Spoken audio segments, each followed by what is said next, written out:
وَلَقَدْ يَسَّرْنَا الْقُرْآنَ لِلذِّكْرِ فَهَلْ مِن مُّدَّكِرٍ قال رسول الله صلى الله عليه وسلم بلغوا عني ولو آية۔ آج انشاءاللہ تعالی ہم داڑھی کی اہمیت کے متعلق نبی کریم صلی اللہ علیہ وسلم کے ارشادات پڑھیں گے۔ اللہ رب العزت ہم سب کو نبی کریم صلی اللہ علیہ وسلم کی ہر ادا اور سنت کو اپنانے کی توفیق دیں۔ نحمدہ و نصلی علی رسول الکریم۔ اعوذ باللہ من الشیطان الرجیم، بسم اللہ الرحمن الرحیم۔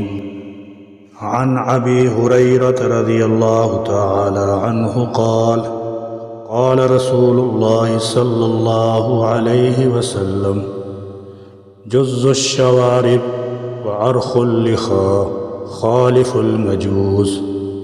سیدنا حضرت ابو ہریرہ رضی اللہ تعالی عنہ سے روایت ہے کہ رسول اللہ صلی اللہ علیہ وسلم نے ارشاد فرمایا، مونچھوں کو کترواؤ اور داڑھیوں کو بڑھاؤ اور مجوس یعنی آتش پرستوں کی مخالفت کیا کرو۔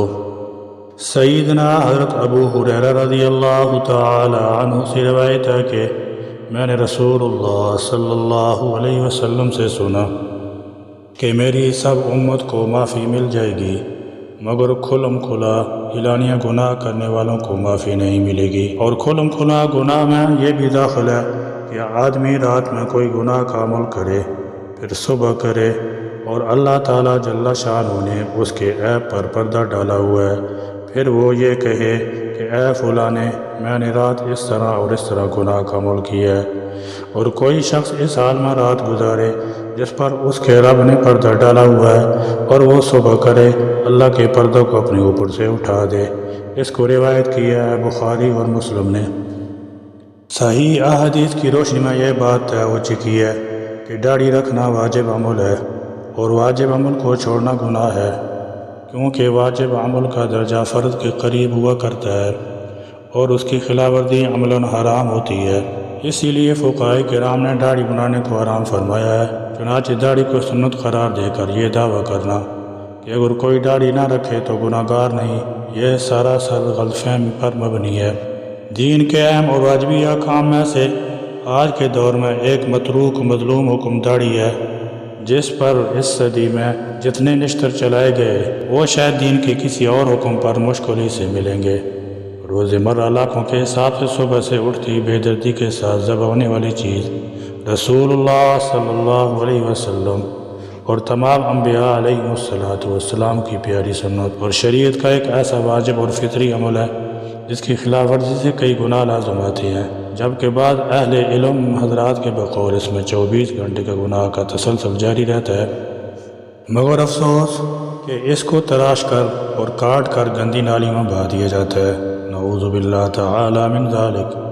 مردانہ چہرہ پر شرعی مقدار کے مطابق داڑھی کا ہونا اسلامی شان اور مردانگی کی علامت ہے اور انسانی شرافت و عظمت کی نشانی اور فطرت کا تقاضا ہے۔ اس سے مرد کے چہرہ کو جمال اور زیب و زینت حاصل ہوتی ہے۔ ایک گناہ تو یہ ہے کہ اس میں نبی کریم صلی اللہ علیہ وسلم کے حکم اور انبیاء کرام علیہم السلام کے متعلقہ و مشترکہ طریقہ کی مخالفت پائی جاتی ہے، کیونکہ داڑھی بڑھانا فطرت اور انبیاء علیہم السلام کا طریقہ ہے جس کی اتباع کا ہمیں حکم دیا گیا ہے، اور نبی کریم صلی اللہ علیہ وسلم نے داڑھی بڑھانے کا حکم فرمایا ہے جس کی پیروی واجب ہے، اور یہ گناہ اعلانیہ اور کھلے عام ہوتا ہے اور جو لوگوں کی نظر میں مخفی نہیں رہتا۔ گناہ کو ظاہر کرنا بھی مستقل گناہ ہے، اور جو گناہ ہر وقت لوگوں کے سامنے ہو وہ کیسے کھلم کھلا گناہ میں داخل نہ ہوگا۔ اور داڑھی بنانے میں کافروں کے ساتھ مشابہت پائی جاتی ہے، اسی وجہ سے نبی صلی اللہ علیہ وسلم نے داڑھی بڑھانے کا حکم فرماتے ہوئے کافروں کی مخالفت کا بھی ذکر فرمایا ہے، اور احادیث میں کافروں کے ساتھ مشابہت اختیار کرنے پر بڑی سخت وعید آئی ہے۔ چنانچہ حضرت عبداللہ بن عمرو بن عاص رضی اللہ تعالی عنہما سے روایت ہے کہ رسول اللہ صلی اللہ علیہ وسلم نے فرمایا کہ وہ شخص ہم میں سے نہیں جو ہمارے غیروں کے ساتھ مشابہت اختیار کرے، اور تم نہ یہود کے ساتھ مشابہت اختیار کرو اور نہ نصارہ یعنی عیسائیوں کے ساتھ، کو روایت کیا ہے ترمذی نے۔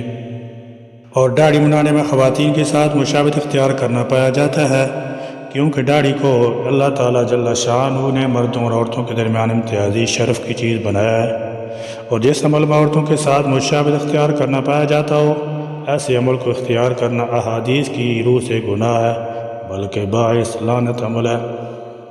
حضرت ابن عباس رضی اللہ تعالی عنہما سے روایت ہے کہ انہوں نے فرمایا کہ رسول اللہ صلی اللہ علیہ وسلم نے عورتوں کے ساتھ مشابہت اختیار کرنے والے مردوں اور مردوں کے ساتھ مشابہت اختیار کرنے والی عورتوں پر لعنت فرمائی ہے۔ اس سے روایت کی ہے بخاری نے۔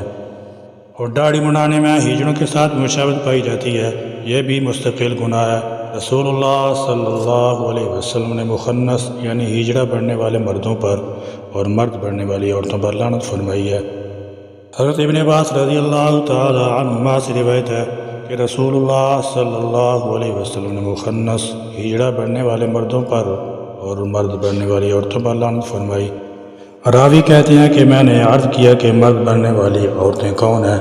تو آپ صلی اللہ علیہ وسلم نے فرمایا کہ وہ عورتیں جو مردوں کی مشابہت اختیار کریں، داڑھی منڈا کر ایک مٹھی سے کم کرا کر جب تک انسان اس عمل کا مرتکب رہتا ہے، اس وقت تک اس کا گناہ برابر جاری رہتا ہے۔ داڑھی رکھنا اسلام یا کم از کم نیک اور دیندار لوگوں کا شعار ہے، جس کی حفاظت واجب ہے، اور اس کی خلاف ورزی کرنا گناہ کبیرہ ہے۔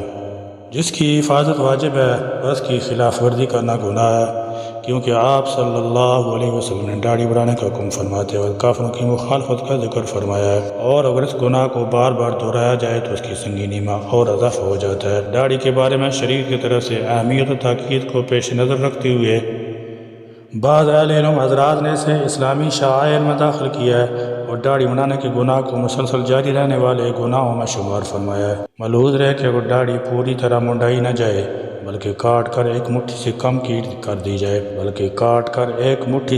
کر دی جائے تو بھی گناہ ہے، کیونکہ اس میں نبی کریم صلی اللہ علیہ وسلم کی مخالفت اور کافروں کی مشابہت پائی جاتی ہے۔ داڑھی تمام انبیاء کرام علیہ السلام کا متفقہ عمل اور مستقل معمول، اور خود ہمارے آخری نبی صلی اللہ علیہ وسلم اور صحابہ کرام، تابعین اعظام اور محدثین، فقہاء کرام، بلکہ تمام اولیاء کرام رحمہم اللہ تعالی علیہم اجمعین کا دائمی عمل ہے۔ داڑھی شرافت اور بزرگی کی علامت ہے، چھوٹے اور بڑے میں اور مرد عورت میں امتیاز و فرق کرنے والی ہے۔ اس سے مردانہ شکل کی تکمیل اور صورت نورانی ہوتی ہے، اور نبی صلی اللہ علیہ وسلم نے اپنی امت کو داڑھی رکھنے اور مونچھیں کٹانے کا تاکیدی حکم فرمایا ہے۔ اس کے برعکس داڑھی موڑنے اور مونچھیں بڑھانے کو غیر مسلم کا طریقہ قرار دے کر ان کی مخالفت کا حکم فرمایا ہے۔ لہذا داڑھی انتہائی احترام کی چیز ہے، اور اس کا رکھنا واجب اور ضروری ہے، اور اس کو منڈانا سخت گناہ ہے۔ اگر نبی کریم صلی اللہ علیہ وسلم اور انبیاء کرام علیہ السلام سے محبت رکھے گا تو ان کے ساتھ ہوگا، اور اگر کافروں کے ساتھ محبت رکھے گا تو ان کے ساتھ ہوگا۔ اور کسی سے سچی محبت کی علامت بھی یہی ہے کہ جب کسی سے انسان کو محبت ہوتی ہے تو اس کی اتباع بھی ہوتی ہے۔ لہذا اس کا تقاضا بھی یہ ہوا کہ اگر داڑھی سے محبت کرے گا اور شریعت کا حکم سمجھ کر داڑھی رکھے گا تو وہ در حقیقت نبیوں کے ساتھ ہوگا، اور یہی مقبول امتی ہونے کی نشانی ہے۔ اللہ تعالیٰ عمل کرنے کی توفیق عطا فرمائے۔ وآخر دعوانا الحمد للہ رب العالمین۔